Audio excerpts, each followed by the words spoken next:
and I won't back down. Lamar Jackson has had an MVP award on his resume, but he's been less than stellar in big games so far. He's already had 2 forgettable playoff appearances, in addition to falling way short in his matchup with Patrick Mahomes earlier this year. Now he finds himself as a 4.5-point favorite against the undefeated Steelers, according to Fox Bet. So, Skip, how much pressure is on Lamar this Sunday? A whole lot. But, Shannon, just for the record, before I launch on this is how much I love the Ravens that you once played for and how much I love this still young quarterback, Lamar Jackson. Okay. I picked them before the year started to win it all. But this is a big game for Lamar, in large part because he hasn't played great in big games. This is becoming almost a legacy game for Lamar, only because if he plays poorly again in another big home game, especially in his first matchup against Big Ben Roethlisberger, I'm afraid people are going to start talking. I'm afraid people are going to start asking the question, Lamar, why can't you live up to your MVP caliber status in the biggest games? Because what do we know so far about Lamar, who obviously did win last year's MVP? Well, he's played 2 home playoff games. He's pretty much stunk in both of them. The first one, you give him a pass for. This is his first year starting as a rookie. He had a QBR of 11 against the Chargers. They fell woefully behind. He played a little better in the fourth quarter, but the whole stadium was chanting for him to be replaced by Joe Flacco. And then here came last year the Titans, and they ran into a buzzsaw, did the Ravens, and they'd been off for the equivalent of 3 weeks. They were rusty. They weren't ready. But Lamar had a long, bad game, got sacked 4 times, turned it over 3 times. It was pretty ugly. And I don't know if people have gathered this yet, but he's faced Patrick Mahomes now. Lamar has 3 times, and he's lost all 3. And the biggest stage of those games was on a Monday night earlier this year. And they pretty much, the Ravens got run off their home field by the Kansas City Chiefs. And Lamar had a QBR of 40 in that game, but it's not very good. It's below average. His QBRs against Mahomes have averaged 57, which is just barely above average. So, Shannon, here come the Steelers. They lead the league in sacks. They're number 1 in fewest yards allowed on defense. And meanwhile, the Baltimore defense is ranked number 1 in fewest points allowed. So you have 2 really good defenses, really good. You have an arch rivalry, as you know better than anyone. Yeah. And Lamar, you're going to have to make some plays because Ben's got 3 receivers, really 4, and this Chase Claypool's turning into a star for him. Obviously, Juju Smith-Schuster, James Washington. They got firepower. Big Ben will turn it over, but Lamar is just, their passing game is struggling so much they've fallen to 31st in passing yard. 31st?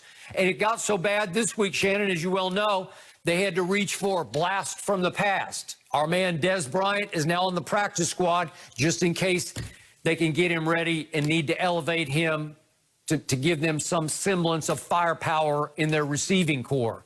So, boy, it's another tough spot. We just talked about Tua being in one, but Lamar better rise and shine. He's going to have to make some plays, legs, arm, however he makes them, to win this game, or people are going to talk. Skip, you're right. And the thing is about people asking the questions whether or not Lamar can win the big games. As long as Lamar doesn't start to ask those questions of himself, can he win the big game, he'll be just fine. Skip, if you remember the first time that he faced Mahomes, they actually should have won the game. Yeah, Mahomes had to complete a 4th and 10, and he threw it 30, 40 yards down the field to Tyreek on 4th and 10, and he completed a touchdown on 4th and 3. So it took 2 4th downs in order for Mahomes to win. That was really the only game that he should have beaten Mahomes. But you're absolutely right. And the thing is that Lamar is going to have to win this game by throwing the football, Skip. And teams are what they're doing, what we're starting to see, Skip, is that, we are not going to let you run, Lamar. And he's going to get some yardage. But in order to be successful long-term and to win games like this, he's going to have to throw it. And the Steelers do an unbelievable job of stopping the run. Now, we saw what they did against Derrick Henry. It's a little different with the quarterback, and they have 3 running backs. Dobbins, they have Ingram. They have the other, I forget the other guy's name, that can run the football. But Lamar is averaging like 180 yards passing. And as you mentioned, they had to reach out to get Dez to bring him on the practice squad. That's not enough. You don't win championships in the 2000s throwing for 180 yards a game. The game is set up for you to pass it. Now, he offers a very unique dynamic because of his legs are so dynamic, Skip. But what we've seen is that when teams take that away, can he throw you to victory? And that's what the Steelers are going to, I believe, force him to do. If it's me and I see a guy that's mobile, I'm going to blitz him. Because, Skip, I need him to make decisions quick. I don't want him to run around and scramble and have guys do schoolyard drills where they uncover and all this other stuff. I need you to make rapid decisions just like this. And they have the guys that can do it. T.J. Watt, Bud Dupree. They have Cam Hayward. They have guys that can get after Lamar. So it's going to be a textbook, old-school Steelers-Ravens matchup. The thing that the Ravens can do that very few teams can do, they got 3 number 1 corners across the board. Jimmy Smith, Marlon Humphrey, and Peters. Now, Peters doesn't like to press, but you're going to probably need to press, Skip, because Ben has the quickest release, getting the ball out of his hands, getting it into his receiver's hands, and letting them run after the... They need to stop some, just make him hold it just a little bit. They just got Ngakoue.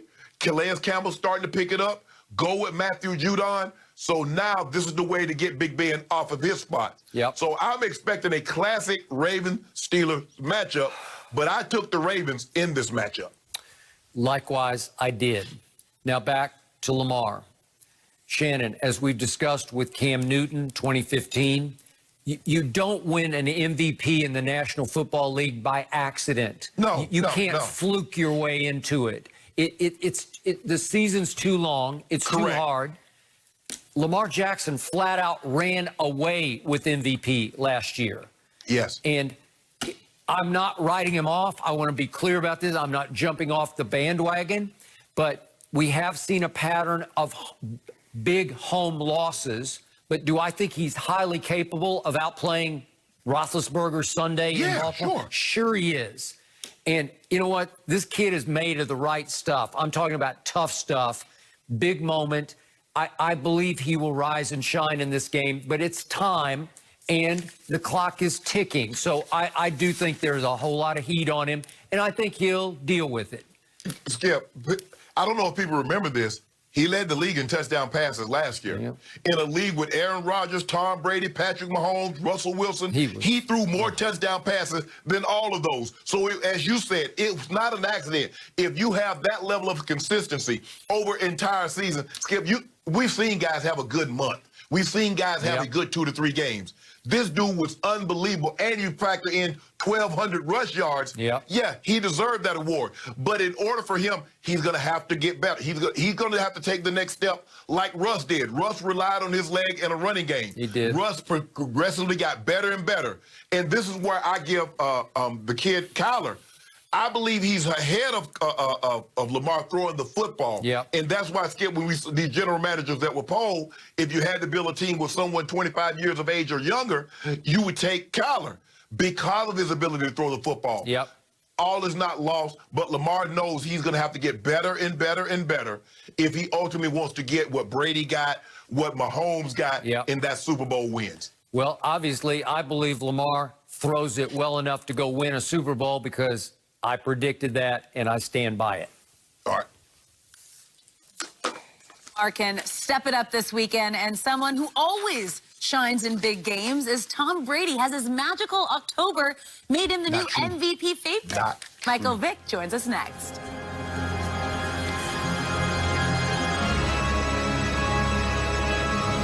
Hey, Terry.